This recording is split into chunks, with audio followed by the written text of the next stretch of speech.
Bismillahirrahmanirrahim. Assalamualaikum warahmatullahi wabarakatuh. Alhamdulillah alladzi bi ni'matihi tatimmus shalihat.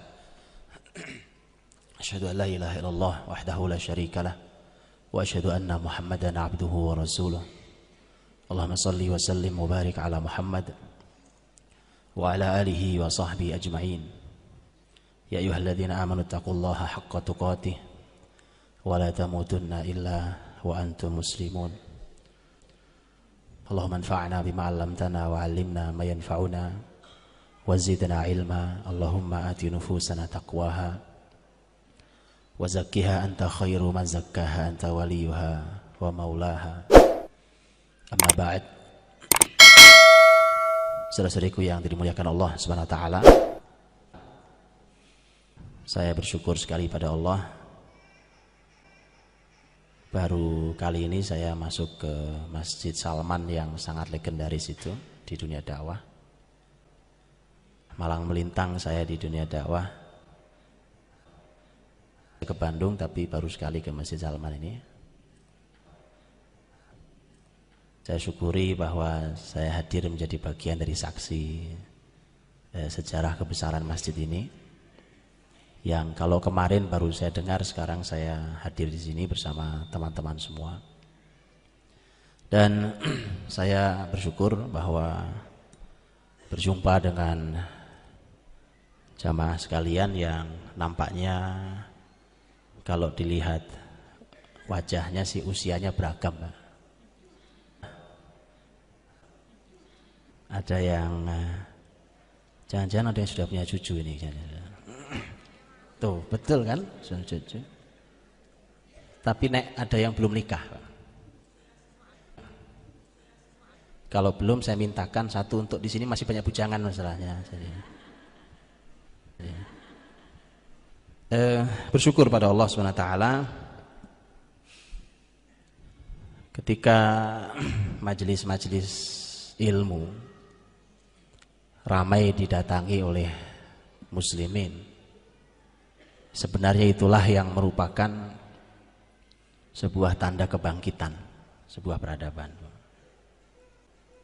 Dan hari ini saya diminta bicara tentang pilar sejarah peradaban Islam.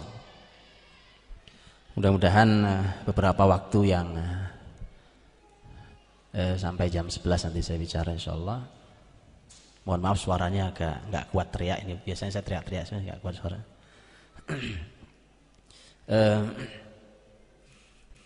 Saya ingin mengajak teman-teman semuanya untuk kita mencoba untuk melihat bagaimana sejarah itu dalam kehidupan orang beriman itu istimewa untuk dipelajari, untuk menjadi panduan. Dan saya ingin kita mulai terbuka. Saya dengan teman-teman yang membuat acara Khalifah itu kurang lebih berjalan 4 tahun ini. Dan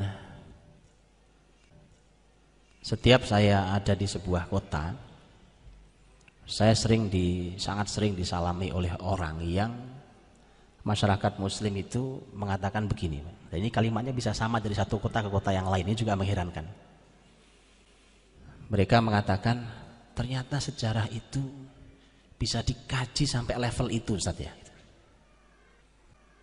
Saya juga nggak ngerti maksudnya apa.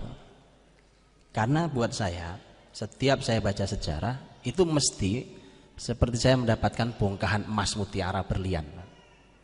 Tiba-tiba di kita ini pelajaran sejarah itu pelajaran yang paling membosankan. Karena sejarah itu cuma tumpukan angka.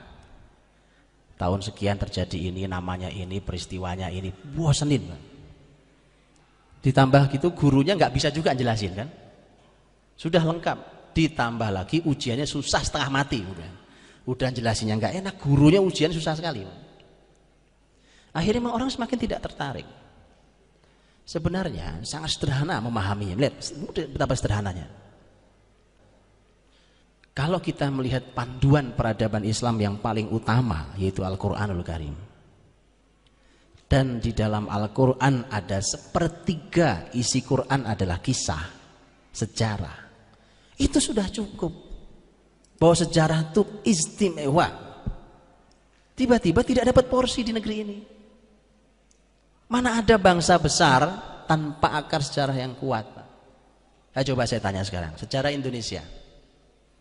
Kalau disebut sejarah Indonesia atau Nusantara, yang kebayang di kita kerajaan-kerajaan. Kerajaan apa? Sebutin satu. Loh, kenapa Majapahit nomor satu? Itu pertanyaan penting pertama. Apa Anda Buddha? Apa Anda Hindu? Habis itu Sriwijaya pasti. Kenapa? Loh, sekarang Hindu hanya ada di Bali, Pak. Dan di beberapa tempat sedikit sekali. Anda pergilah ke Borobudur sana. Mana ada komunitas masyarakat Buddha besar di sana? Emang akhirnya mengherankan negeri ini, Pak. Mengherankan betul negeri ini. Oke, saya lompat agak jauh sedikit. Saya ini beberapa hari ini sedang mengikuti sangat intensif, masif, karena hikmah Allah saya sedang kurang sehat, jadi saya sering di rumah. Saya sering intensif mengikuti channel TV. Biasanya saya jarang nonton TV, Pak. Bahkan saya hampir nggak pernah nonton acara saya sendiri itu. Jadi saya nggak tahu, saya dapat laporan begini-gini, oh gitu ya, saya juga nggak tahu, Tapi saya ada hikmahnya nonton TV ini. Saya pindah-pindah channel dari Suria, Mesir, Yaman, Qatar, Kuwait, Saudi, itu channel saya pindah-pindah terus untuk itu. Ada yang menarik dari diskusi, perdebatan, berita yang sekarang di Timur Tengah sedang ramai. Ini saya sampaikan nih teman-teman ya. Menarik, Pak. Antum kebayang peta dunia ya? Minimal kebayang ya? Saya ngomong peta masalahnya nih. Nggak kebayang ya, buka peta lah sekarang ya. Atau buka peta. Ini pertarungan besar yang terjadi dengan carut marut yang kemudian kita bahkan tidak jelas informasinya. Akhirnya kita tidak jelas menyikapinya. Yang sangat disayangkan kalau orang-orang baik seperti antum ini kemudian juga ikut berkomentar dengan cara tidak jelas juga terhadap peristiwa yang terjadi di Syam, di Suria dan sekitarnya, atau di Irak, gitu. Ini sangat disayangkan nih, antum cuma update status ya kan, habis itu komentar bla bla bla bla tanpa pertanggungjawaban ilmiah sama sekali, tanpa pertanggungjawaban data sama sekali, dan antum lupa bahwa itu ditanya di sisi Allah Subhanahu wa taala nanti. Main komentar, main acung jempol. Anda pikir acung jempol itu nggak ditanya di sisi Allah nanti, Pak? Betul lah. Itu menunjukkan Anda setuju tak? Kalau salah, berarti Anda setuju pada kemungkaran. Tanggung jawab di hadapan Allah. Betul ini. Gak sesederhana antum acung jempol di Facebook itu. Gak sederhana itu, teman-teman. Karena kita sudah jauh dari panduan Quran. Apa yang mau saya sampaikan? Di antara perdebatan yang sering, dan ini mengarahnya, lihat mengarahnya. Peta Syam, Irak, bahkan sekarang masuk Jazirah Arab, sampai di bawahnya adalah Yaman. Kebayangnya petanya, kebayangnya? Atau nggak kebayang? Dulu berapa dulu nilai IPS-nya dulu berapa? Geografi, ini kayak apa ya? Kayak kebayang ya? Salam, kebayang saya gambarkan aja ya kan? Malah ujung di Yaman, sampai ribut-ribut di Yaman, ya, dengan masyarakat Houthi. Itu lihat itu. Apa yang sedang dibicarakan di Timur Tengah hari ini? Yang sedang dibicarakan adalah pertarungan. Lihat pertarungan antara kepentingan yang dibawa oleh Persia Syiah, Turki Utsmani, dan Amerika Romawi. Itu yang diomongin dari TV ke TV itu. Tiga, lihat. Coba sekarang lihat. Pembahasan tentang Persia, pembahasan kapan? Persia itu kapan pembahasannya, Pak? Kalau dalam sejarah dulu sebelum Nabi Muhammad, Pak. Betul kan? Balik lagi dibahas. Turki Utsmani, kenapa Turki menjadi besar? Sekarang jadi pembahasan besar Turki Utsmani hadir, Pak. Turki pernah 6 abad kurang lebih memimpin bumi, dan sebagai imperium Islam besar yang terakhir ada di muka bumi sampai kita hidup hari ini, sebelum nanti Allah hadirkan kembali dengan izinnya. Turki Utsmani, Ottoman kita nyebutnya ya, kita secara lidah juga ketekuk gitu ya. Turki Utsmani. Turki Utsmani yang pernah besar dengan Islam, tiba-tiba hari ini geliatnya mulai menakutkan. Menakutkan banyak negara. Gitu ya. Status sekuler yang disandang resmi oleh negara sudah dicopot, Pak. Resmi dicopot, pelan-pelan dicopot. Oke, mulai mengerikan gitu ya. Dan mereka mulai mengembangkan sayap mereka besar itu di berbagai negara. Pertarungan tuh. Dari arah timur. Dari arah timur muncul Iran, Persia, Syiah. Dari arah barat mereka muncul Turki yang ingin mengembalikan Turki Utsmani. Dari arah jauh muncul Amerika yang mengirimkan juga pasukannya dan kepentingannya. Dan mereka adalah negeri Romawi. Karena itu Romawi Barat. Ini sejarah bukan? Ini ngomongin sejarah. Kalau antum pelajari sejarah dengan baik, mudah antum menganalisa kejadian hari ini. Simple. Kita bingung hari itu. Wah, beritanya ini Pak itu nggak jelas, semua nggak jelas, komentar juga nggak jelas. Bahaya. Kalau antum belajar sejarah, antum akan tahu bahkan setelah ini apa yang terjadi, Pak. Antum akan tahu. Setelah peristiwa kacau balau ini, apa yang akan terjadi tahu. Makanya saya mohon maaf kadang-kadang saya kalau sudah nggak tahan gitu karena suka ada teman-teman nulis tulisan ngawur gitu ya, membicarakan tentang masa depan berdasarkan hadis Nabi SAW, terus main tempel-tempel hadis itu. Saya kalau sudah tidak tahan karena tulisannya sudah sangat provokatif umpamanya, saya baru komentar. Saya paling malas komentar, Pak. Saya punya Facebook, saya punya, tapi saya paling malas komentar. Saya cuma membuka media sosial itu sebenarnya hanya untuk melihat umat lagi ngomongin apa sebenarnya itu. Cuma itu doang saya. Karena ada yang protes ke saya, Ustaz itu Facebook isinya banyak anak-anak muda nggak jelas. Memang sengaja biarin aja, namanya anak kan menarik, Pak ya. Dari mulai orang paling soleh sampai orang paling error ada di Facebook saya, Pak. Ada. Tapi buat saya menarik karena justru saya harus membaca semua level. Menarik kan? Apa sih orang-orang error itu apa bicaranya apa sih, ngomongin apa? Oh, omongannya begini. Orang yang oh itu yang dibicarakan. Nah, kembali jadi inilah pentingnya. Kemudian kalau sekarang lihat ketika pembahasannya itu lagi, bukankah menjadi sangat mudah membantu buat kita ketika ternyata kita membahas pelajaran sejarah detail. Karena itu yang sekarang sedang dirasakan Timur Tengah. Para ahli, para pengamat, para peneliti Timur Tengah itu yang sedang dibicarakan di TV-TV mereka. Silakan tonton, Pak. Ya, silakan tonton. Dan silakan dengarkan apa diskusi, debat segala macam. Itu yang terjadi. Nah, saya cuma ingin katakan tadi, kembali kepada pembahasan saya.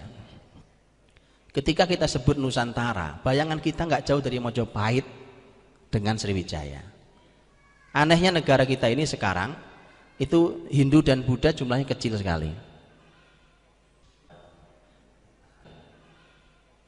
Inilah yang tadi, kalau itu yang kemudian dimunculkan, sementara kita ini Muslim, kan menjadi rumit posisinya. Oh, jadi akar kita itu Hindu Buddha ya, Pak? Oh, negeri ini pernah besar dengan Hindu Buddha ya, Pak? Ini bedanya dengan Turki. Tadi saya bilang cerita Turki, Pak. Ini bedanya dengan Turki hari ini. Mengapa Turki hari ini begitu ditakuti di Timur Tengah? Karena terakhir sekali peradaban Muslim itu ada di tangan mereka. Jadi mudah sekali mereka membangkitkan itu kembali. Oh, masih hangat, Pak. Kalau mereka tinggal di Turki, mereka masih lihat desain bangunan masjid, mereka tahu ada sejarah besarnya. Mereka melihat benteng Konstantinopel, mereka tahu sejarah besar Turki di balik benteng itu. Mereka lihat Hagia Sophia gitu ya, yang dulu adalah gereja terbesar di Romawi Timur, Kristen Ortodoks, kemudian berubah menjadi Masjid Raya Hagia Sophia di tangan Muhammad Al-Fatih, kemudian diubah oleh sekuler, oleh demokrasi, diubah menjadi museum. Kabarnya hari ini dikembalikan ke Masjid Hagia Sophia. Jadi mereka setiap melewati gang saja mereka melewati sejarah kebesaran mereka. Coba antum muter-muter ke Bandung sini, apa yang antum lewati? Itu masalah di kita, Pak. nggak jauh dari kuliner, nggak jauh dari fashion. Habis kita dimakan oleh itu semua. Mereka setiap melewati gang, lorong, melewati tempat, melihat gedung, bangunan, desain, jembatan, apa, mereka, ini sejarah kebesaran kami, Pak. Kenapa mereka mudah bangkit, itu sebabnya. Bagaimana kalau Bandung kita rombak ulang aja? Ada Pak Wali Kota nggak di sini? Nggak ada ya? Ya kita rombak ulang aja, Pak, biar bangkit Bandung dengan semua sejarah kebesaran Bandung. Bukan kuliner sejarahnya Bandung ini, Pak. Ini negeri perjuangan kan? Ini bukan sejarah fashion di sini. Apa yang tuh banggakan dengan itu semuanya? Mari kita tata ulang cara kita berpikir untuk sebuah kebangkitan. Karena dengan cara ini, dengan cara seperti hari ini, Pak, kita habis dimakan oleh peradaban Yahudi. Dr. Abdul Halim Uwais dalam bukunya beliau menulis buku tentang Dirasat li Suqut 30 Daulah Islamiyah. Kajian terhadap keruntuhan 30 negara Islam zaman sejarah Islam dulu, karena beliau seorang pakar sejarah Islam. Beliau katakan panjang lebar, beliau analisa dari mulai dinasti-dinasti Islam, Bani Umayyah, Bani Abbasiyah, Andalus, terus analisa mengapa bisa jatuh, satu-satu dianalisa supaya kita belajar itu terulang. Jadi kalau mau tahu mengapa hari ini muslimin jatuh, sepinter-pinternya ilmuwan negeri ini, bahkan ITB sekalipun tidak menghadirkan kebesaran bagi Islam dan muslimin di negeri ini, itu baca buku itu, Pak. Kita akan tahu bahwa ternyata sejarah memang berulang. Dulu mereka jatuh, kita ulangi lagi itu masalahnya, ya jatuh lagi kita. Hari ini kita jatuh. Maka kan menjadi sangat mudah, bukan, ketika kita mengkaji mengapa, bagaimana caranya umat bisa bangkit. Itu banyak analisa ilmuwan. Kalau itu dihadirkan berarti umatnya akan bangkit. Berulang saja dia. Setelah panjang lebar beliau mengkaji, di ujung bukunya beliau mengatakan, dan akhirnya peradaban Islam ini ditutup lembaran bercahayanya oleh Yahudi. Turki Utsmani yang nutup siapa? Siapa yang nutup Turki Utsmani? Siapa namanya? Mustafa Kamal. Orang Turki tidak suka menyebut Mustafa Kamal dengan Ataturk. Dulu saya bertemu dengan teman-teman kuliah saya dengan teman-teman Turki, ketika kebiasaan lisan Indonesia menyebut Mustafa Kamal Ataturk, kemudian dia marah ke saya, dia bilang, apa antum katakan bahwa kami Yahudi? Saya baru sadar, oh iya ya, Mustafa Kamal itu Yahudi donama, yang membawa atas nama nasionalisme, sekularisme, kemudian ditutup. Sehingga Anda tahu sejarah matinya Mustafa Kamal? Ya, mati sengsaranya luar biasa saja sih. Nah, Yahudi sampai kita duduk di Masjid Salman detik sekarang ini peradaban Yahudi. Sejak ditutup oleh Mustafa Kamal. Maka orang-orang beriman perlu belajar kembali sejarah kebesarannya dan perlu mengoreksi kembali semua ilmunya. Oh, Anda wajib memberi tanda tanya, wajib. Semua ilmu, tidak terkecuali, semua ilmu, tidak terkecuali. Anda punya keahlian apapun, semua ilmu. Karena Quran mengapa panjang lebar bicara tentang Yahudi? Maka Allah mendahulukan Yahudi sebelum Nasrani dalam penyebutan dalam Quran. Walan tardu ankal Yahud, baru Nasr. Ghairil maghdubi alaihim waladhdallin. Yahudi dulu baru Nasrani, karena al-maghdubi alaihim karena Nabi SAW Yahudi. Ad-dallin yang sesat itu Nasrani. Bukalah Quran, Anda akan lihat mengapa Quran mendahulukan kata Yahudi. Padahal Yahudi dari sejarah awalnya sampai hari ini, jumlah penduduk mereka, populasi mereka tidak pernah besar. Yahudi itu paling takut punya anak, karena anak itu beban, menyulitkan, susah hidup dengan anak. Betul kan? Betul nggak, Bu? Anak rewel apa, orang lagi tidur pusing-pusing, anak bangun nangis, begitu teriak-teriak nangis minta susu pula, gitu kan? Saya mau tanya, Pak, Bukankah pemikiran itu ada di kepala kita hari ini? Kalau anak tuh nggak usah banyak-banyak, betul? Yahudi itu, Yahudi, bareng-bareng kita jadi Yahudi. Sekarang tanya, tadi saya ketemu bunda mana tadi? Saya di depan disalami oleh ibu tadi, bertemu assalamualaikum tadi. Anaknya 7. Masya Allah, seusia-usia beliau, Pak. Seusia-usia beliau. Berapa putranya, Bu? Karena bertanya tentang putra saya bilang putra putri saya baru 4 orang kan. Tanya ibu berapa? 7. Hari ini pengecut semua kita.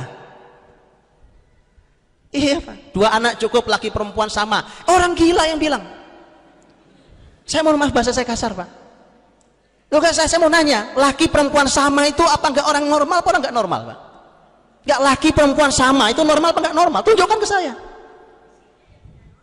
Itu Bu, fisiknya nggak sama, rasa hati orang tua nggak sama. Bukti gampang Bu, orang punya anak perempuan semua pengen dong punya anak laki 1 aja. Orang punya anak laki semua pengen dong punya anak perempuan 1 aja. Begitu punya anak laki perempuan, alhamdulillah Pak sudah lengkap. Beda Pak. Nggak, dari mana analisa laki perempuan sama? Quran bicara walaysa dzakaru kal untha. Laki-laki tidak sama dengan perempuan. Quran bicara surat Al-Imran.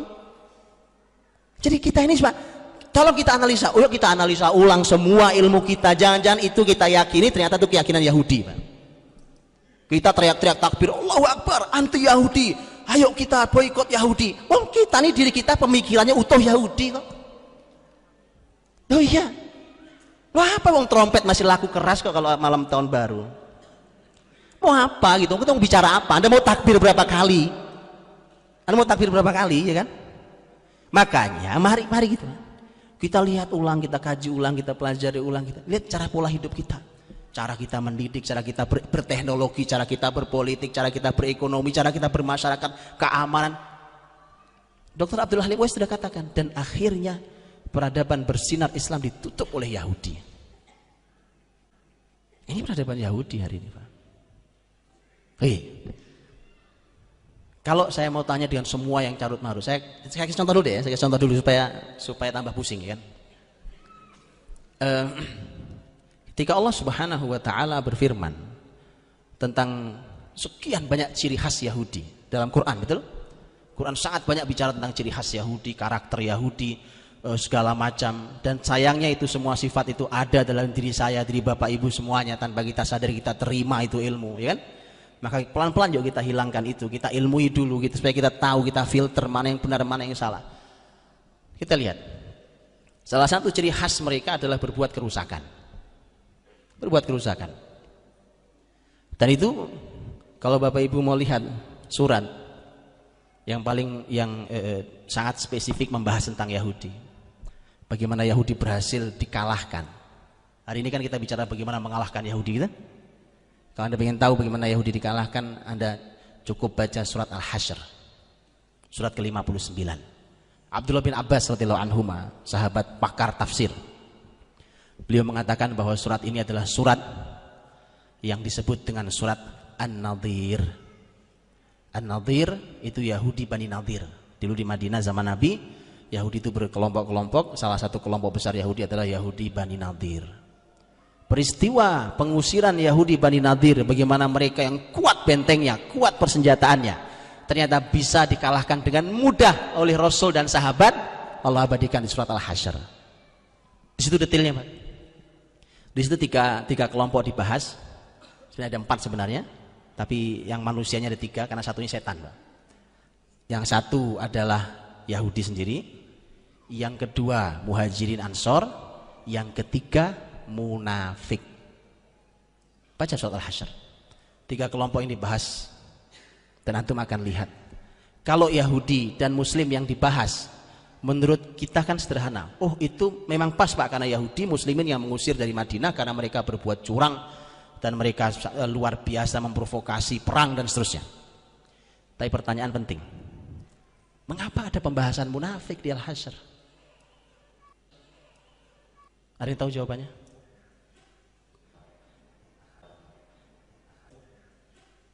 Apa hubungannya dengan Yahudi dan Muslimin Bu? Kan pembahasannya adalah ini surat yang berbicara tentang Yahudi dan bagaimana mereka bisa dikalahkan. Gitu kan? Subhanallahi ma fis samawati wa ma fil ardi wa huwal azizul hakim.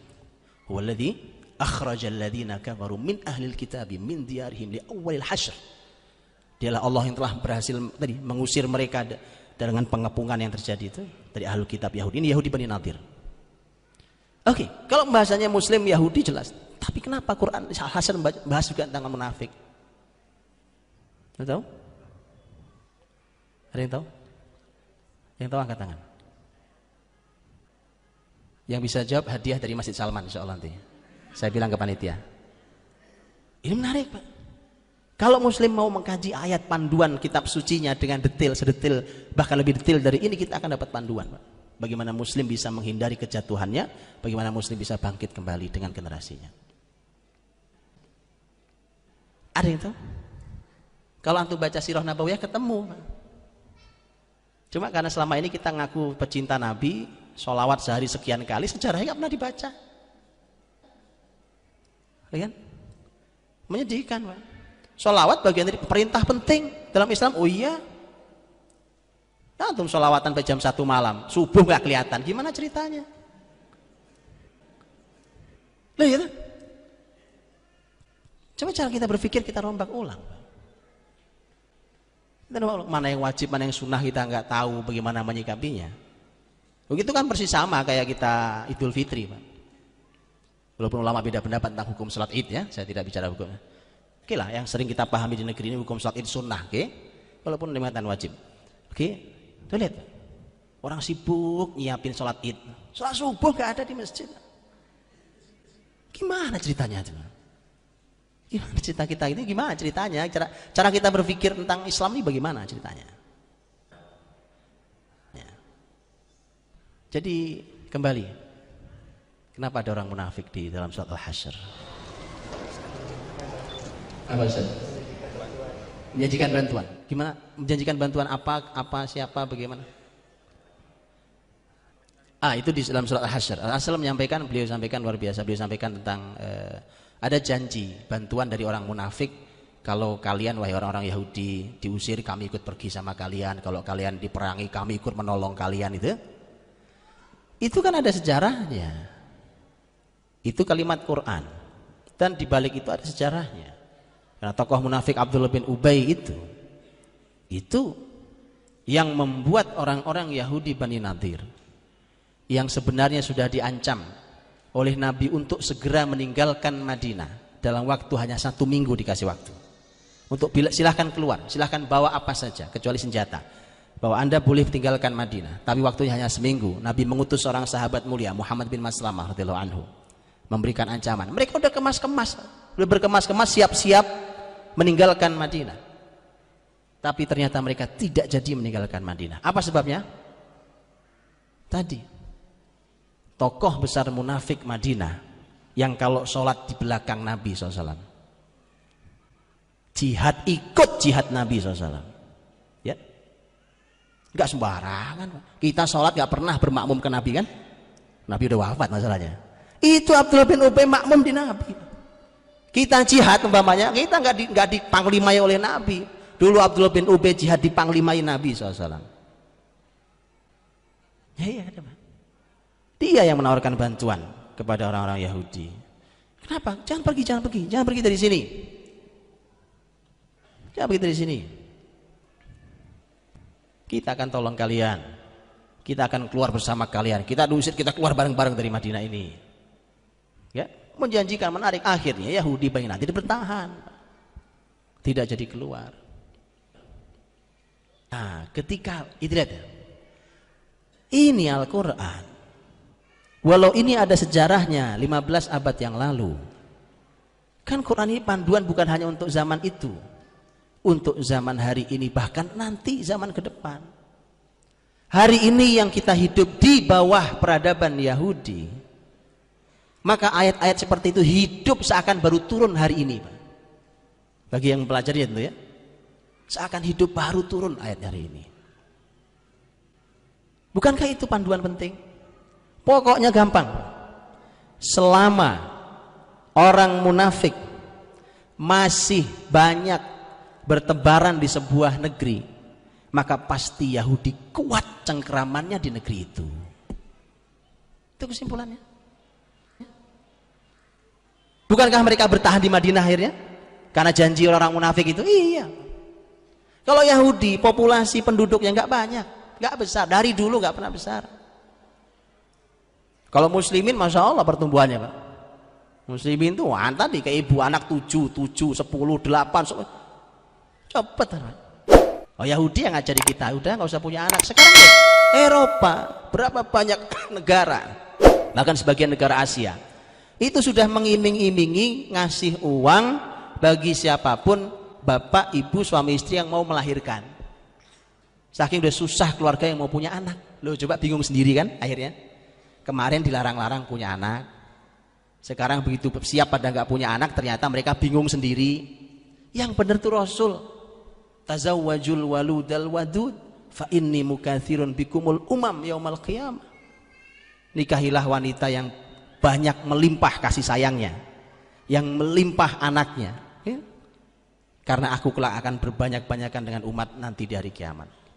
Itu Nabi SAW. Maka dari itu, Bapak Ibu rahmati Allah, dengan itulah maka kita bisa belajar dari sana. Begitu Yahudi dalam Al-Quran digambarkan kerusakan yang mereka timbulkan bareng dengan munafik. Nanti baca surat Munafikun, Al-Hasyr juz 28, Al-Munafikun juz 28, betul? Baca. Nanti ketemu tuh. Ini memang sinkron nih berdua-dua nih. Pas memang. Dan selama munafik di tubuh muslimin masih banyak, Yahudi akan selalu kuat mencengkram di negeri itu. Simpel. Karena Yahudi itu tidak banyak kalau bertarung fisik. Ya, antum tahu. Antum lihat Gaza Palestina hari ini. Ya kan? Betapa pengejutnya tentara-tentara Yahudi. Wah, dilempari batu, lari terkencing-kencing, Paman. Anak kecil-kecil lemparin batu. Antum pernah lihat video Palestina di Gaza? Itu roket terbang di atas Gaza. Wah, duar. Anak-anak Gaza kecil-kecil main bola, Pak. Main bola nggak peduli. Tapi begitu lewat roket Hamas ke wilayah jajahan, ya, yang tempat mereka jajahan, ya, itu bukan masyarakat umum. Tentaranya ngumpet. Tentara ngumpet. Nangis-nangis, ngumpet di kamar mandi, ngumpet. Sudahlah, kalau mereka tidak akan pernah besar selama muslimin tidak banyak munafiknya. Mereka tidak besar selama muslimin tidak lalai, Pak. Mereka itu peluang besarnya paling kecil, Pak. Makanya ini peradaban muslimin paling buruk ya begini. Mereka peluang, kalau Nasrani besar, Pak. Betul kan? Kalau dari dulu Romawi itu besar. Romawi itu ada timur, ada barat. Timur ibu kotanya Konstantinopel, yang sekarang menjadi Istanbul. Aslinya adalah Islambul, atau asasnya Islambul, kota Islam. Dari Konstantinopel diubah nama jadi Islambul. Romawi barat, ibu kotanya Roma. Dan Konstantinopel Roma disebut Nabi dalam satu hadis riwayat Ahmad, hadis sahih disahihkan oleh Syalbani. Tuh lihat kan? Besar. Dan sampai hari ini kalau Konstantinopel sudah pernah diislamkan, yang sekarang juga masuk di wilayah negeri muslim Turki, sampai sekarang Roma belum. Kalau Romawi besar, kalau Yahudi nggak ada secara mereka di zaman sejak itu. Mereka hanya masyarakat terbuang, Pak. Tapi kenapa mereka bisa berkuasa hari ini dengan jumlah populasi sangat sedikit? Betapa muslimin sudah sangat lalai. Di sisi itu muslimin sudah sangat lalai. Baik. Mereka berbuat kerusakan di berbagai bidang. Di semua bidang, semua kehidupan, semua lini, semua bidang ilmu, mereka berbuat kerusakan. Mau ilmu apapun, mereka merusak segala hal. Mereka masuk kemanapun, ilmu agama mereka rusak. Ilmu hadis mereka ikut merusaknya. Saya dulu jurusannya hadis, Pak. Mereka bisa merusak hadis. Jangan salah, ketika Antum tahu nama Snook Horgronya kan? Tahu ya? Tahu Snook? Nggak tahu. Ini musibah nih, man. Ini musibah negara ini diobok-obok sama Snook, anak mudanya nggak tahu Snook. Ibu-ibu pernah tahu Snook? Nama Snook Horgronya? Ibu tahu? Snook Horgronya betul? Ibu tahu? Orang Belanda yang masuk Islam tapi hanya pura-pura. Nenek kita tahu. Wallah, ini nenek, betul nek, usia berapa nek? 76. Ya? 76. 76. Saksikan, Pak. Usia beliau 76 tahun. Mudah-mudahan Allah berikan kesehatan, Bu. Allah berikan kesehatan, Allah berkahi insyaallah. 76 tahun tahu Snook Horgronya. Anak muda kagak ngerti apa-apa coba. La ilaha illallah wahdahu la syarikalah. Musibah besar negeri ini memang. Kita tidak pernah tahu akarnya. Snook itu pernah di Indonesia menghancurkan wilayah pertahanan terakhir muslimin yaitu Aceh. Tidak tahu kita Snook itu. Snook itu mendapatkan ucapan terima kasih karena dia profesor di Universitas Leiden di Belanda. Di dalam buku Al-Mu'jam Al-Mufahras li Al-Fadhil Hadith. Bukunya 8 jilid, tebel-tebel, panjang-panjang bukunya segini, enggak lazim. Itu buku yang membuat adalah orang-orang orientalis di Belanda di Universitas Leiden yang dipimpin oleh Profesor Dr. Winsing, dan di mukaddimah dia mengucapkan terima kasih pada Snook Horgronya. Sampai hadis Nabi, itu ilmu hadis itu. Itu buku isinya, ini buku ini isinya. Kalau sekarang kan kita sudah punya teknologi komputer, kita sekarang sudah banyak teknologi yang mudah sekali untuk kita mencari sesuatu. Kita tinggal ketik search keluar gitu ya. Dulu tidak begitu. Umpamanya ketemu hadis begini, apa hadis yang antum hafal? Innamal a'malu binniyat, maunya gitu ya. Antum pengen tahu sanadnya, maka antum harus pergi ke kitab-kitab hadis kan. Ada di mana Pak? Supaya kita keluarkan sanadnya, kita kaji, kita cek sanadnya dan seterusnya. Sahihkah, tidak sahihkah, apa seterusnya. Itu untuk nyari di kitab mana. Zaman dulu bagaimana? Searchnya itu gimana caranya? Maka buku 8 jilid ini memudahkan sekali. Kalau ada hadis mau panjang mau pendek, Anda cuma ingat satu kata, Anda akan ketemu di kitab mana saja. Di jilid berapa, di halaman berapa. Itu yang buat tidak ada satupun yang muslim. Termasuk Snook yang mengucapkan terima kasih. Jadi mereka, dan itu tujuannya awalnya adalah agar mereka memudahkan buat mereka untuk menyerang hadis Nabi SAW, dan mereka pelajari sedetail itu. Mereka belajar sedetail itu, ya kan? Kalau kita Arba'in Nawawi nggak selesai dari kapan juga, ngajinya nggak selesai, buru-buru ngafalnya. Arba'in Nawawi yang cuma 42 hadis, teman. Tak selesai gitu aja. Ayo Pak. Jadi mereka itu masuk sampai ke sana. Masuk sampai ke sana. Sampai ke ilmu agama. Mereka masuk ke berbagai bidang ilmu. Semua. Kalau tidak dia rusak ilmunya, dia rusak tujuannya. Berbagai macam cara pokoknya. Umpamanya apa nih yang antum anggap netral? Teknologi gitu ya. Karena di ITB Anda anggap netral, itu Anda anggap ya kan? Anggaplah netral, saya nggak mau bicara teknologi yang rusak. Oke, anggaplah netral. Oke, saya setuju lah. Tapi lihat teknologi digunakan untuk merusak. Memang ada Pak? Loh, tanya yang jujur sama para teknokrat kita. Teknologi untuk merusak. Pak petani Pak di negeri ini mengeluh tentang biji yang susah dan mahal didapat. Benih. Anda tahu sebabnya? Zaman dulu, zaman saya di kampung, saya orang Jawa Timur di kampung. Itu gampang, nenek saya asal nanam jagung, dipanen jagungnya, terus besok mau nanam di tempat yang sama jagung lagi umpamanya, sudah tinggal yang tua dikeringkan, nanti sebagian dijual, sebagian dimakan, nah sebagian dibenihkan ulang. Betul? Sama kan, di Sunda juga sama. Hari ini nggak begitu. Beli benih, karena benih yang ditanam itu menghasilkan jagung yang istimewa, ya kan?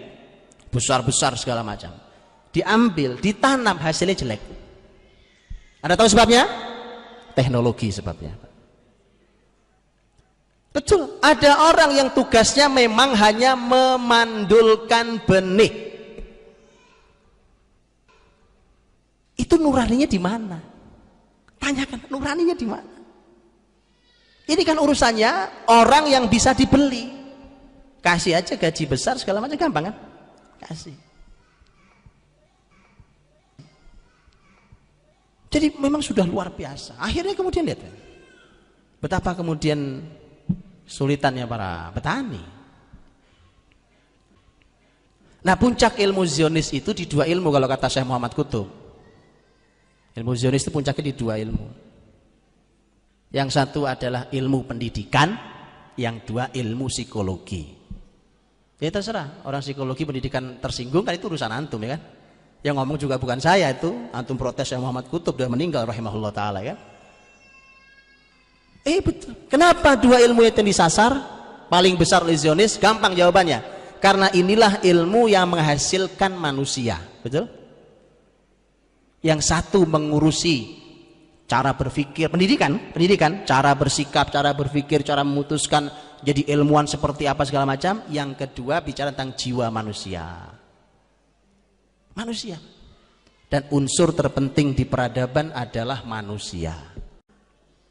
Kalau dokter umpamanya ilmu fisik menghasilkan obat resep umpamanya, orang farmasi juga begitu. Kalau seorang arsitek menghasilkan gedung dengan menggambar hasilnya gedung, unsur terpenting di peradaban ini adalah manusianya. Karenanya itu yang disasar. Kalau begitu berarti kan dua ilmu ini harus memiliki tanda tanya besar di ilmu pendidikan dan psikologi. Dikasih tanda tanya besar, Pak ini jangan-jangan konsep Yahudi, yuk coba dicek. Jangan Pak, yuk kita cek. Oh Islam punya Quran, Qurannya masih utuh sampai sekarang ada kok. Ya kan, hadis Nabi utuh dalam kitab-kitab ulama, masya Allah lengkap. Kajian kitab para ulama dari dulu sampai sekarang masih melimpah di perpustakaan Islam. Baik. Dari semua hal ini kan muncul pertanyaan, Pak. Saya cuma ngasih contoh ya beberapa ilmu. Saya bisa, karena kalau nanti saya nggak sampai pada poin. Saya belum sampai poin masalahnya nih, Pak. Dari semua ini, Pak, dari semua yang ada yang antum boleh lihat kan, kerusakan yang ada itu, dan kerusakannya jelas, Pak. Ya kan? Ini sepanjang Pulau Jawa ini, Pak. Sepanjang Pulau Jawa ini ada salah satu guru kita yang ahli pertanian itu sudah melakukan perjalanan keliling Pulau Jawa. Dia sengaja berangkat dari mana? Selatan pulang dari utara kalau nggak salah, kalau nggak kebalik itu. Sengaja itu. Dan sengaja berhenti di beberapa kota hanya untuk mengetes kadar tanah. Berhenti terus dicek tanahnya. Kesimpulannya sederhana, tanah Pulau Jawa itu sudah mati. Makanya makin hari para petani bukannya makin melimpah hasilnya, tetapi tanahnya sama, mungkin sama-sama 1000 meter, 1 hektar gitu ya. Makin hari hasil makin berkurang, tetapi biayanya makin mahal. Karena pupuk, karena apa segala macam itu. Kerusakan sudah sampai di bumi ini. Bumi ini rusak. Di atas bumi ini lapis ozon juga rusak, ya kan? Fisik manusia ini aneh. Sekarang mau tanya saya, sejak tahun berapa antum mendengar kata autis? Nek, pernah dengar autis nggak ada zaman nenek dulu? Autis, orang sakit, anak autis gitu. Tahun berapa Bu, Nek, dengar autis pertama? Zaman nenek ada dulu nggak? Nggak ada. Nggak ada, Pak. Nggak ada. Ulo saya loh, Pak. Zaman saya, autis saya nggak pernah dengar. Saya ingat betul, belum lama, mungkin zaman saya kuliah, masih kuliah, ditanya oleh pengajian begini, Ustaz Budi, Nabi itu dulu autis apa enggak ya? Loh saya itu waktu itu Pak pertama kali dengar kata autis waktu itu. Sampai saya bilang autis itu apa ya? Terus dia jelaskan, karena saya nggak tahu apakah saya yang memahaminya nggak bagus, saya nggak ngerti penjelasan beliau ini, nggak ngerti saya. Akhirnya saya nggak bisa jawab, saya cuma bilang gini. Asal autis itu baik, pasti Nabi baik. Oh nggak bisa jawab saya, ya kan? Karena saya nggak tahu autis itu apa, jadi saya nggak bisa. Belakangan baru tahu. Dan autis itu ternyata penyakit muncul belakangan. Kerusakan, Pak. Kerusakan. Quran tepat ketika mengatakan Wa idza tawalla sa'a fil ardi liyufsida fiha wa yuhlikal hartha wan nasl. Wallahu la yuhibbul fasad. Kalau mereka bertebaran di muka bumi itu, mereka hanya berbuat kerusakan, mereka hancurkan keturunan dan ladang dan keturunan. Tanah kita makin hari makin mati, nasab makin hancur. Orang lahir banyak sekali cacat, mudah-mudahan Allah lindungi kita. Lahir cacat. Nggak ada zaman-zaman dulu aneh-aneh, lahir aneh-aneh gitu, nggak ada. Coba tanyakan sekarang ke rumah sakit. Nggak tahu saya kalau di Bandung sini, tanyakan. Prosentase ibu yang lahir normal dengan ibu yang lahir sesar. Gedean mana? Loh salah kalau gitu berarti. Kita ini Allah lahirkan, teknologi sesar kan belakangan, betul? Zaman dulu alhamdulillah nggak ada sesar, lahir normal, betul Nek? Normal. Lahir 7 ceprah-ceprot aja selesai, nggak ada masalah. Belum sempat mulus lahir, coba bayangkan kan? Pak. Loh, nenek saya Pak, anaknya 11, nenek saya dari ibu itu 11 anaknya. Awet muda, masya Allah, lahir udah meninggal rahimahullah. Jadi subhanallah, gak ada sesar. Ini zaman rusak, sampai kita dirusak, makanan kita dirusak. Apa? Tanya orang-orang ahli nutrisi di sini, Pak. Betapa orang kasihan, Pak. Saya punya tetangga dokter. Waktu ngobrol dengan beliau bilang, saya ini Ustadz kalau masuk ke mall itu bingung mau beli apa, karena dia dokter, Pak. Ini susahnya orang berilmu memang, Pak. Gitu. Dan kalau kita kan makan aja kan. Ini kasihan yang punya ilmu nih, Pak. Ini racun, itu racun, ini racun. Nah, makanya saya kalau masuk mall bingung saat mau beli apa. Itu orang berilmu, Pak. Saya bilang enak, saya tidak punya ilmu, Pak. Saya makan aja. Kan? Makanya subhanallah, ya kan, kerusakan ini sudah luar biasa. Sawah ladang mereka hancurkan dan keturunan mereka hancurkan. Bukan cuma manusia, binatang pun juga dirusak, Pak. Nasab binatang itu udah makin gak jelas. Betul kan? Nasab binatang kayaknya. Loh, saya tunjukkan nasab binatang makin gak jelas. Ayam tuh makannya apa? Enggak. Antum kan ilmuwan ya. Ayam itu binatang herbivora atau binatang omnivora atau binatang karnivora? Jelas, dan sekarang sudah tidak. Betul nggak? Loh, Anda lihat ayam makan pur ya. Anda tahu bahannya pur apa? Ada yang ahli peternakan di sini? Tanyakan ahli peternakan nanti biar dijelaskan oleh beliau. Sudah berubah. Dulu memang ayam makan tumbuh-tumbuhan. Sekarang ayam makan tulang, makan darah. Betul. Ya kan, kambing, sapi itu memang dulu herbivora dulu.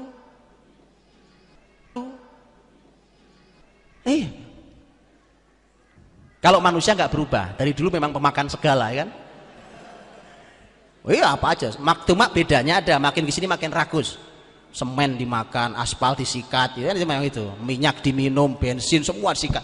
Itu tambah rakus saja kalau bedanya. Tapi sama pemakan segala, ya kan? Baik. Saya tinggal punya waktu setengah jam untuk saya mau memaparkan sejarah ini, bagaimana coba antum bisa membaca sejarah dengan baik, ya. Tadi saya sudah katakan kan bahwa antum mau bicara apalah sampai detik sekarang ini, pembicaraan orang nggak jauh, Persia, Romawi, kebesaran Islam, nggak jauh dari itu pembahasannya, Pak. Sampai detik ini. Sayang kalau antum tidak bisa memetakan hari ini dan antum tidak tahu ke depan mau ngapain. Nah, kan ketika kerusakan luar biasa itu, kalau dimunculkan satu pertanyaan, dari mana mulai memperbaikinya? Masing-masing punya teori, ya kan? Orang pendidikan bilang pendidikan, orang agama bilang agama, orang teknokrat bilang teknologi, Pak. Ilmuwan bilang ini gara-gara kita tidak kuasai ilmu pengetahuan. Yang satu bilang apa, satu bilang apa. Yuk kita satukan, Pak. Kita satukan. Karena Persia Romawi yang merusak itu zaman sebelum Nabi juga mereka yang rusak. Mereka juga yang rusak. Hari ini balik lagi, ya mereka juga lagi. Iya tuh. Enak bacanya, Pak. Luang yang rusak sama. Lihat kan? pola pikir mereka sama. Bukankah cara memperbaikinya sama? Nah, iya. Biar nggak kita debat ya kan, nanti ilmuwan beda dengan ini, teknokrat beda, politisi, ekonom beda lagi, ahli agama beda. Yuk kita lihat sekarang. Nek kalau ada yang belum bisa baca Quran diapain Nek di tempat ini? Belum bisa baca Quran? Diajarin. Bagaimana kalau nenek hukum aja? Jangan. Lihat nenek baik hati, masya Allah. Terima kasih Nek. Kalau saya nggak telaten, saya hukum aja. Ya, karena ini anak muda yang udah pinter-pinter. Ilmu umumnya luar biasa, Quran belum bisa baca, itu nemen, kebangetan itu Pak. Kalau itu kebangetan itu meninggalkan agamanya keterlaluan kalau itu. Antum sudah S1, S2, S3 belajar Quran nggak kunjung sesuai tajwidnya, itu penghinaan terhadap agama kita. Saya nggak bicara menghafal, nggak, saya nggak bicara tafsir, nggak, belakangan. Baca Quran belum sesuai tajwid, ilmunya S1, S2, S3. Saya mau bilang apa? Wong ilmu baca Quran itu ilmu paling simpel, gampang, mudah. Allah mudahkan Quran bukan hanya untuk dibaca, bahkan dihafal. Walaqad yassarnal Qur'ana lidzikr fahal mim mudzakir. Sungguh telah kami mudahkan Quran untuk diingat. Makanya tadi saya bilang nih, kalau kalau nenek aja yang hukum kan. Baik, silahkan terus belajar ya, silahkan terus belajar. Kalau ini cuma kalimat penekanan saya. Silahkan terus belajar dengan baik. Jadi kita lihat teman-teman rahmati Allah SWT. Jadi antum lihat sejarah zaman dulu, zaman kebesaran Islam ini sehari ini tinggal tutup, plek gitu pas Pak. Enak sekali, plek gitu pas. Memang perlu belajar panjang memang ya, untuk perlu belajar detail. Saya cuma kasih gambar kerangkanya, oke? Gambar kerangkanya.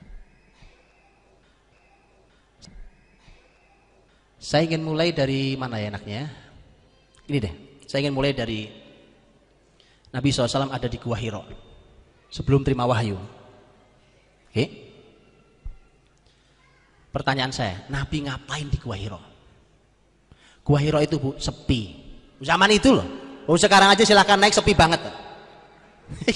Asal sudah mulai sore gitu, udah Pak dijamin Anda lari turun. Enggak, sepi kan? Itu naik kurang lebih perlu naik mendaki kurang lebih naik setengah jam ya. Saya kalau mendaki kurang lebih setengah jam lah mendaki itu sepi. Zaman itu lagi sepi luar biasa, gak ada kehidupan seorang diri di Gua Hira. Pertanyaan saya, ngapain ke Gua Hira? Apa yang mendorong beliau sampai harus duduk di Gua Hira yang sepi itu? Ada yang tahu? Karena ini menjawab semuanya. Ada tahu apa sebabnya mengapa Nabi naik ke tempat sepi yang gak ada orang menyeramkan itu? Dan bukti menyeramkannya ada apa? Bukankah ketika nerima wahyu dipeluk Jibril Nabi gemeteran badannya, betul? Pulang tuh masih gemeteran, padahal pulang dari Gua Hira sampai pulang ke rumahnya jalan kakinya lumayan jauh.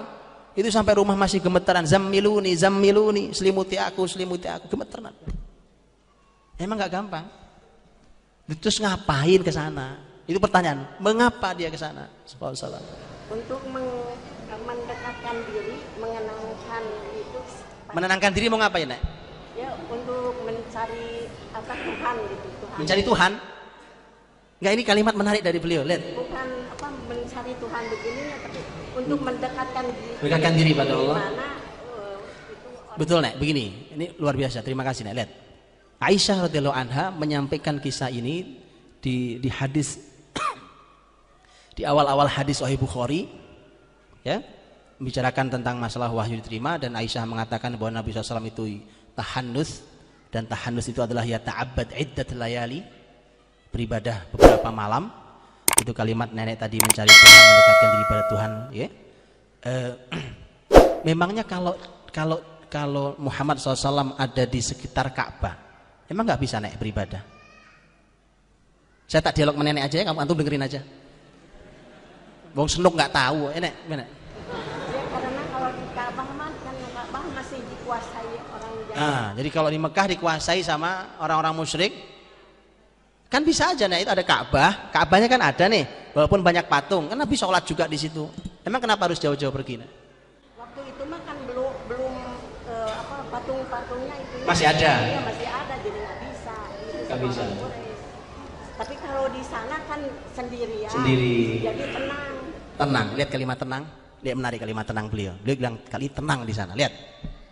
Persis seperti beliau nih. Beliau sampaikan. Para ahli sejarah mengatakan, apa yang membuat Nabi naik ke Gua Hira? Kalau urusannya sholat, Nabi biasa kok sholat samping Ka'bah walaupun banyak patung di sekelilingnya, betul kan? Atau baca Quran Nabi biasa, baca Quran sambil selonjoran nyandar di Ka'bah biasa. Itu dilakukan bisa setiap hari oleh beliau, dan bahkan orang masuk Islam gara-gara mendengar Nabi baca Al-Quran. Bisa. Tapi mengapa harus naik ke sana? Nabi Shallallahu Alaihi Wasallam ya itu mencapai puncak kegelisahannya. Tentu sekali lagi kalau baca Quran itu setelah jadi Nabi ya. Nah, belum jadi Nabi ya belum ada Quran. Nabi SAW mencapai puncak kegelisahannya sebagai orang soleh di lingkungan yang rusak. Antum nih sekarang, kita semua, saya dan teman-teman semua di sini, gampang ukurnya. Seberapa tebal iman kita, antum ukur di hati antum segelisah apa antum hidup zaman hari ini. Melihat keadaan sekeliling.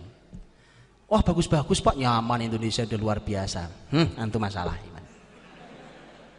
Jujur saya, ya kan? Loh iya Pak. Loh sekarang tunjukkan. Coba sekarang tunjukkan. Memang bukan. Ini kan ada baik, ya negeri ini Masya Allah baiknya banyak sekali, itu yang kita syukuri. Tapi kalau antum berpikirnya tinggi, setinggi Islam ini pernah besar, pernah jaya, antum akan gelisah. Pasti gelisah. Kecuali mikirnya ya Alhamdulillah Pak udah pada sholat 5 waktu, itu bagus. Bagus, tapi sholat itu adalah ibadah awal, dia batas antara kafir dan muslim aja tuh. Level namanya batas tau batas. Batas ini pembatas ini, ke bawah sudah kafir, naik sedikit muslim. Sholat itu kan Nabi mengatakan, faman tarakaha faqad kafar. Yang meninggalkan sholat sungguh telah kafir, kan gitu. Ini batas. Al ahdu bainana wa bainal kufri as-shalah. Yang menjadi batas antara kita dan kekafiran sholat. Nabi bilang. Ya baru level situ. Padahal terus bertingkat naik kan. Ya, syariat ini sampai Nabi sebutkan tentang puncak ajaran Islam dan seterusnya. Jadi kegelisahan, kegundahan Nabi Sallallahu Alaihi Wasallam yang luar biasa. Sebagai orang soleh, sebagai penganut Al-Hanifiyah, agama Hanif Ibrahim yang sangat langka saat itu diikuti oleh sedikit segelintir orang, di tengah lingkungan yang rusak. Dan mereka masih merasa mengikuti agama Ibrahim padahal sudah rusak. Nah kalau ada orang soleh begitu Pak, gelisah gitu. Lihat Nabi mencari jawaban. Padahal yang rusak saat itu bukan cuma Mekah. Kan Nabi di Mekah Pak. Bukan cuma Mekah, bumi saat itu rusak. Bukankah sama dengan hari ini? Tinggal dikaplek, plek ketemu Pak sejarah itu. Rusak. Dan sistem dan kerusakan itu sistemik, karena kerusakan itu secara sistem dipimpin oleh Persia dan Romawi. Ya? Kenapa Quran sampai harus ada surat Ar-Rum? Betul ada surat Ar-Rum? Apa arti Ar-Rum? Lo ngapain Quran sampai ngurusi Romawi? Wong ini Muslim Pak, bukan Romawi. Betul kan? Alif lam mim ghulibatir rum fi adnal ardi wa hum min ba'di ghalabihim sayaghlibun fi bid'i sinin dan seterusnya. Alif lam mim, Romawi dikalahkan. Tapi setelah Romawi dikalahkan, Romawi akan menang di sebuah tempat yang rendah dalam hitungan 3 sampai 9 tahun. Quran bicara. Dan gara-gara itu Abu Bakar menang ramalan, menang taruhan. Waktu itu taruhan masih belum dilarang. Menang taruhan. Karena orang-orang Mekah selalu mendukung Persia. Kalau tarung perang Persia Romawi itu, timur barat sama, timur barat dari dulu juga sama. Persia di timur gitu ya kan kalau ukurannya, timur barat perang Romawi di barat. Itu perang yang menang selalu Persia, dan orang Quraisy senang kalau yang menang Persia. Ternyata dikabari oleh Quran bahwa Romawi akan segera menang dalam hitungan 3 sampai 9 tahun. Fi bid'i sinin. Abu Bakar karena percaya wahyu, dia tantangin tuh orang-orang Quraisy, kita taruhan. Romawi akan menang. Enggak, Romawi enggak pernah menang lawan Persia. Saya mau nanya, kenapa orang Quraisy lebih dekat, lebih senang ke Persia? Sama-sama enggak punya kitab. Sama-sama enggak punya agama, ya kan? Lah orang Arab enggak nyambung dengan kitab. Yang punya Alkitab itu Romawi. Nasrani, Yahudi itu Romawi. Nah, Persia itu agama nyembah api, itu Majusi itu. Nah, makanya para ulama mengatakan at-tuyur ala ashkaliha taqa. Burung itu akan hinggap dengan yang sejenis. Ya?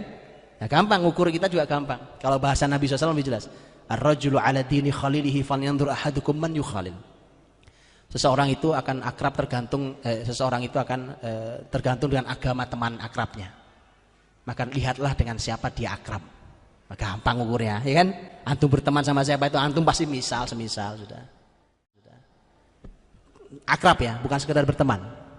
Karena kalau orang sekedar berteman segala macam loh, kita harus berteman dengan siapapun karena bahkan kita diminta untuk mengajak orang lain untuk kita dakwai mereka, betul?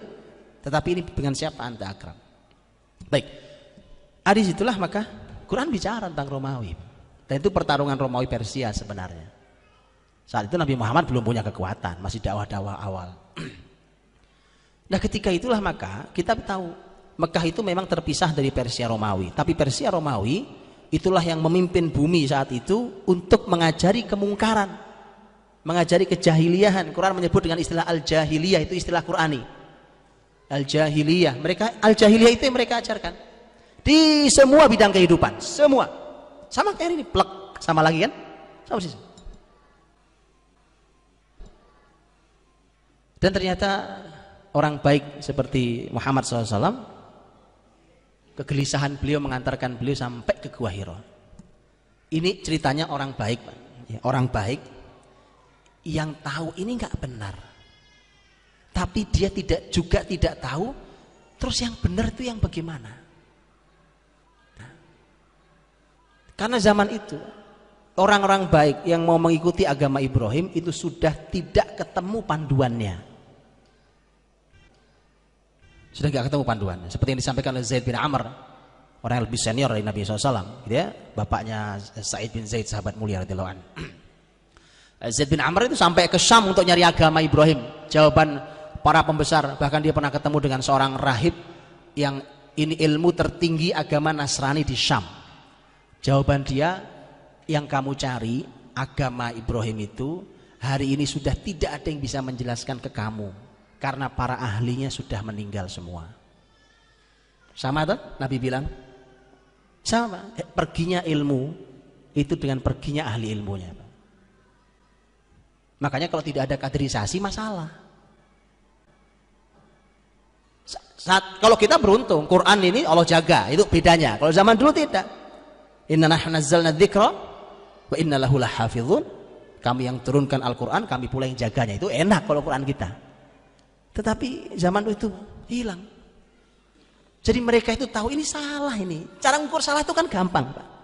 Orang itu punya nurani. Orang itu asal nuraninya bersih. Nabi minta istafti qalbak, mintalah fatwa pada hatimu. Itu hati yang jernih ya. Hati itu mesti nolak, Pak. Nabi katakan al-ithmu al-kadzibu riba, dusta, bohong, itu menimbulkan keraguan dalam hati. Orang bohong itu, Pak, itu orangnya sebenarnya ragu dalam hatinya. Begitu. Karena itulah maka tidak mudah buat orang-orang yang suka bohong itu menyimpan kebohongannya, kan nggak mudah, Pak. Begitu ditekan, diinterogasi gitu, nggak lama ngaku. Karena orang ragu. Beda dengan keyakinan, iman itu keyakinan, tertancap kuat dia pegang. Nah, inilah yang tadi Nabi katakan bahwa mintalah fatwa pada hatimu itu. Ternyata minta fatwa pada hati yang jernih itu gampang ukurnya. Kalimatnya Zaid bin Amr tadi yang saya katakan. Zaid bin Amr itu sebelum Nabi Muhammad ya, lebih senior dari Nabi Muhammad. Dan Zaid bin Amr itu sama orang-orang Mekah.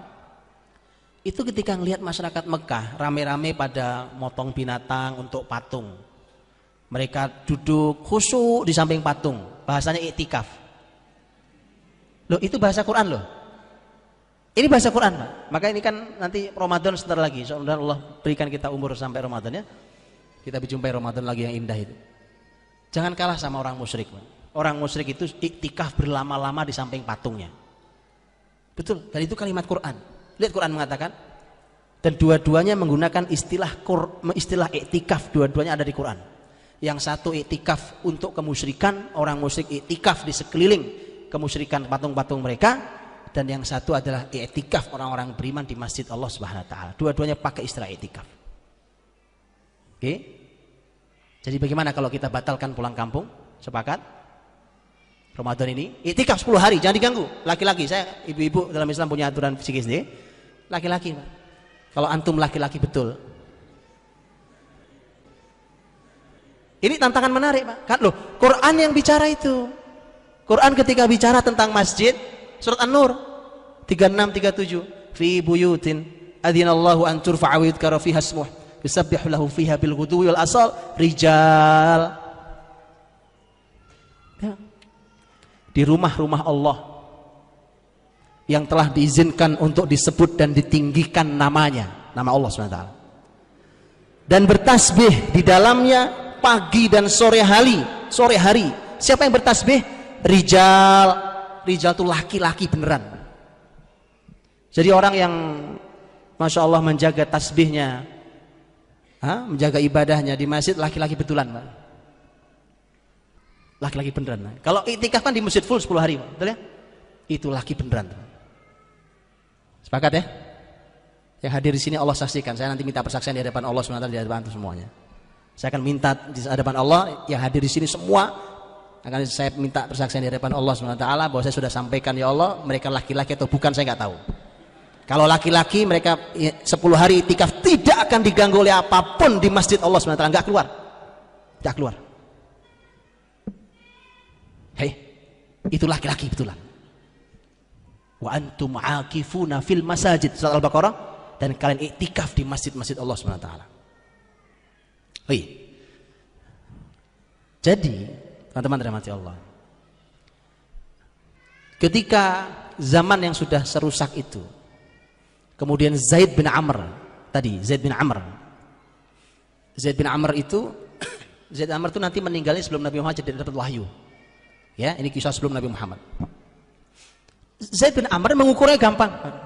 Ini masyarakat rusak, sampai dia bilang, mereka masyarakat pada duduk iktikaf di samping patungnya, mereka memotong atas nama patungnya, mereka tawaf keliling sambil tepuk tangan dan nyanyi apa gitu, muter keliling-keliling kayak orang tawaf.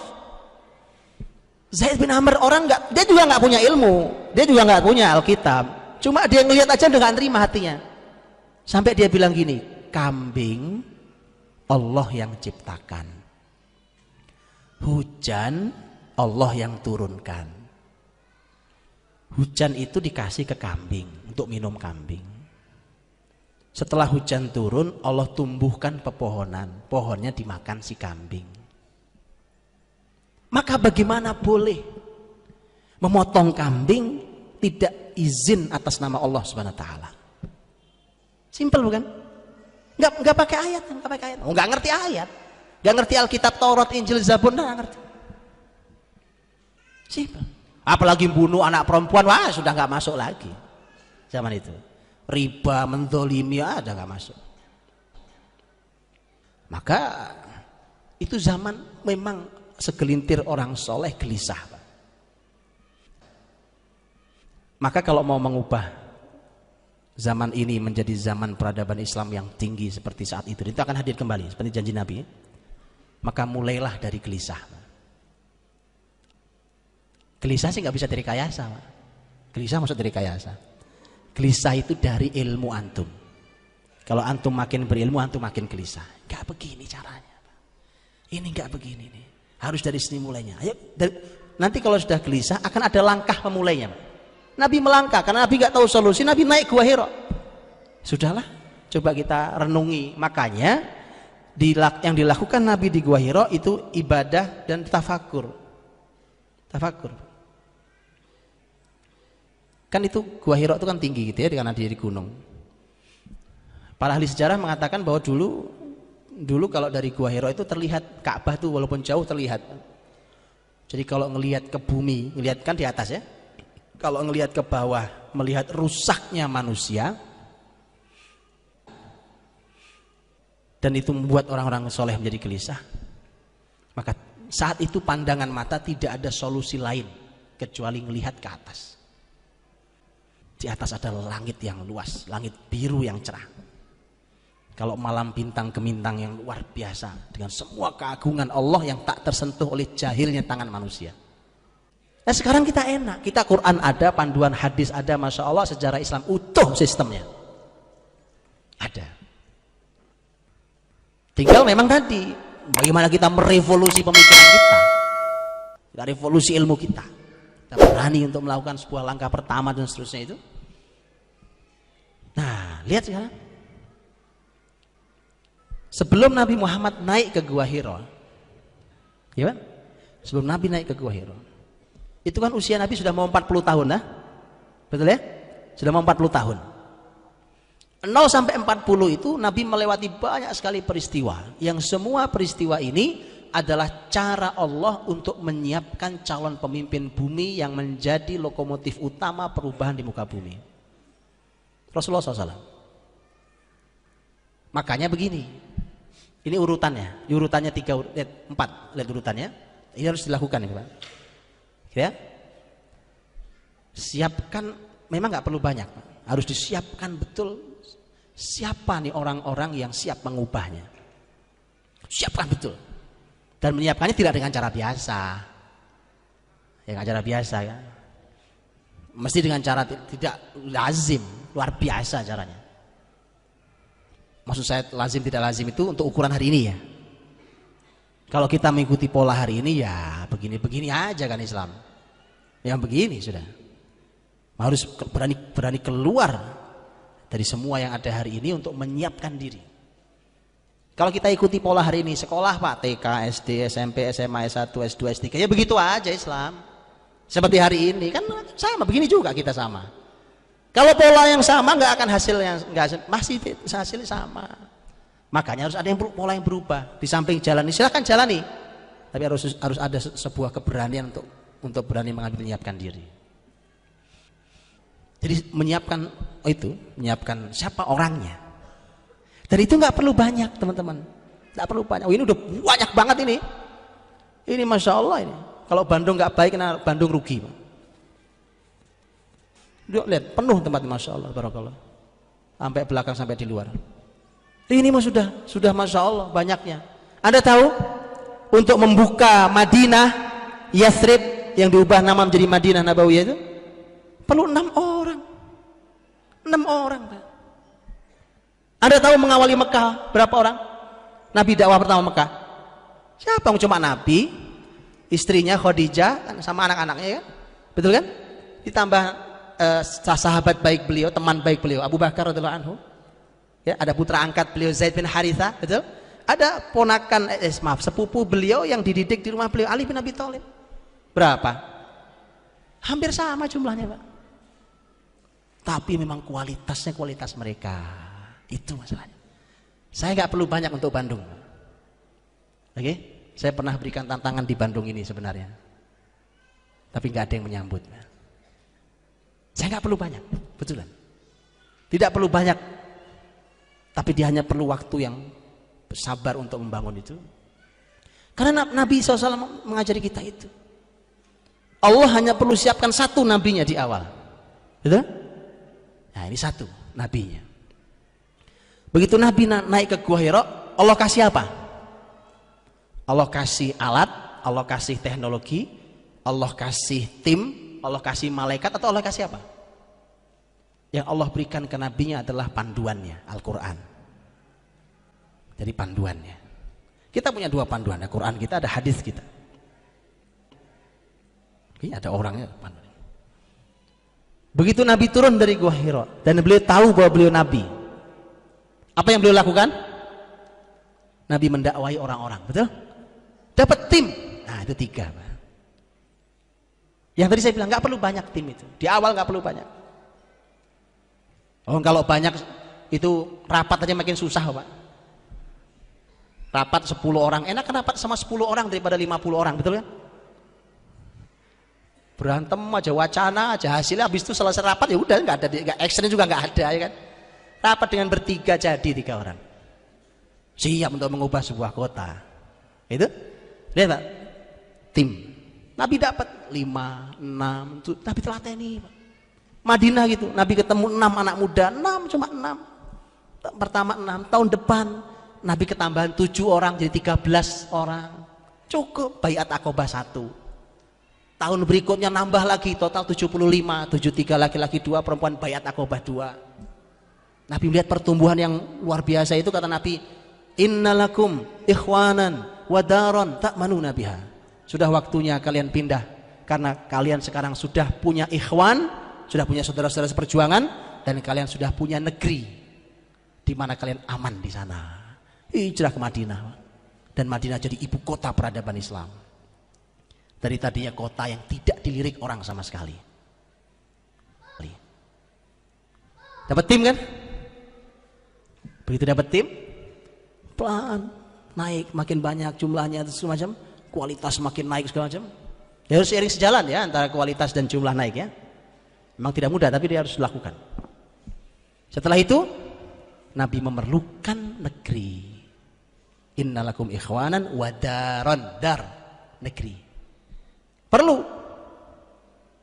saya gini sebagai penutup. Saya tanya, coba ini. Kalau kita mau nanya, Pak, kita ini sebenarnya ingin membuat pasar transportasi atau apapun yang islami. Tapi belajarnya di mana ya Pak? Kemana antum belajarnya Pak?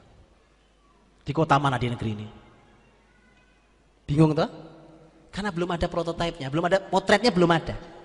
Maka Nabi perlu Madinah. Begitu Nabi ambil Madinah, semua sistem syariat Islam diterapkan di Madinah, di semua lininya. Begitu Nabi wafat, bahkan sebelum Nabi wafat, perkembangan Islam berkembang, Nabi wafat, Nabi dapat 1 jazirah Arab. Oke? Setelah Rasul wafat diganti sahabat Abu Bakar, kemudian berikutnya Umar, Utsman, Ali dan seterusnya, terus makin luas.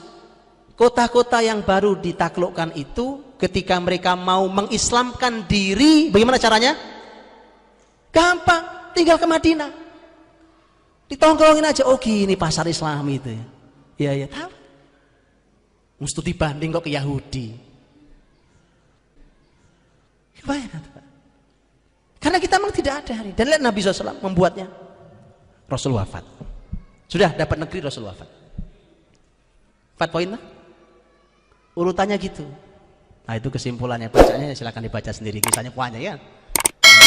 Bagaimana Allah siapkan. Memang harus ada satu yang memang menjadi pemimpin yang disiapkan betul. Kemudian ada panduan yang jelas, Quran, hadis Nabi SAW. Itu yang Allah berikan, harus kembali digali ulang ilmunya. Kemudian ada tim yang memang menerima panduan ini, dia pahamkan, diajarkan, dijalankan, diajarkan dan seterusnya. Sampai suatu hari mereka punya wilayah, di mana wilayah itulah tempat dia mengaplikasikan semua panduan ini dengan dikawal oleh orang-orang hebat ini. Gitu? Nah, sisanya ngikut lah. Nanti antum bicara dinasti Bani Umayyah, dinasti Bani Abbasiyah, Andalus 8 abad, wah Turki Utsmani, zaman kebesaran Salahuddin Al-Ayyubi, Al-Ayyubiyah, Zengkiyah, itu belakangan. Ini panduannya akan sama, begitu terus. Begitu. Mudah-mudahan antum tambah bingung ya.